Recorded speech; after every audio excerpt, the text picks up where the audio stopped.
Donc le père Lebret a joué un rôle très important en France avec la création d'économie humanisme.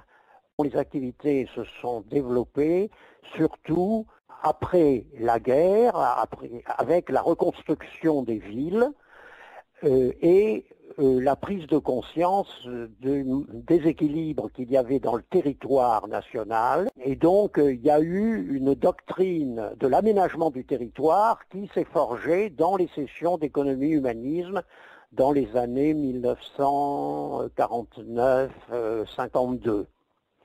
Et sur cette base-là, Lebret a été invité au Brésil en 1947 et ses cours sur l'aménagement du territoire qu'il faisait à l'école des sciences politiques de Sao Paulo portaient donc sur l'aménagement du territoire comme méthode de développement. Et il est devenu, comme cela, un expert international reconnu à la fin des années 50, enfin au tournant des années 50 et 60, des questions de développement avec des consultations par plusieurs chefs d'État de pays d'Amérique latine et d'Afrique. Et pas sans lien avec les dominicains, la veine de Lacordaire. Lacordaire, c'est l'Église et la liberté.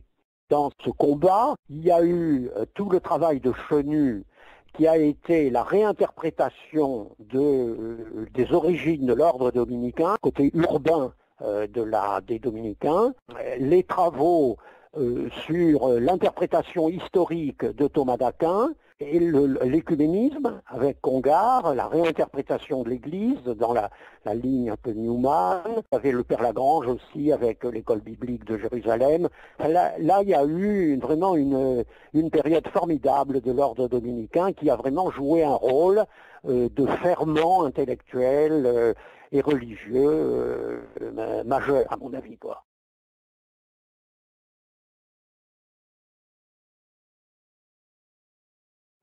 À l'époque, Lebret était généralement assez mal vu de l'épiscopat, notamment dans ses interventions en Amérique latine où il prônait la réforme agraire. Alors, lorsque Paul VI arrive comme évêque de Rome, les choses changent complètement pour Lebret parce que le pape avait mis à son agenda les rapports de l'Église et du monde. Et donc, Paul VI, qui connaissait très très bien ce qui se passait dans l'Église de France, qui avait de plus vivant dans l'Église de France, a fait appel directement à Lebret.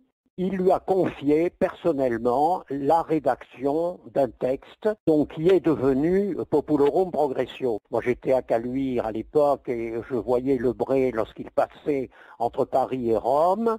Il en parlait très discrètement, mais il travaillait directement pour le pape, donc il rédigeait ce texte qui est devenu Populorum Progressio.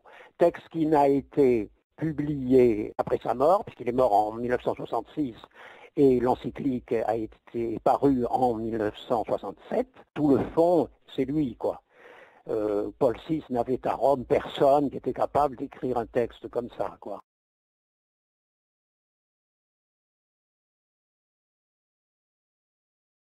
C'est l'économie au service de l'homme, c'est-à-dire ce sont des motivations d'ouverture à l'autre et de recherche du bien commun qui sont les éléments de cet humanisme économique, quoi. On est dans une perspective alors qui retient beaucoup du fond de la doctrine sociale de l'Église, enfin des grands principes, c'est-à-dire le bien commun, mais qui retient aussi les éléments appel aux communautés. Et donc, c'est une vision de démocratie décentralisée, un développement qui se fait avec la participation des communautés. C'est pas les miracles techniques qui résolvent les problèmes, il n'y a pas du tout de regard négatif sur la technique, mais cette technique, elle doit être mise au service des communautés, de leurs besoins fondamentaux, et donc il y a une critique évidemment de la société de consommation et pas encore des dérives financières parce que ça c'est venu plus tard.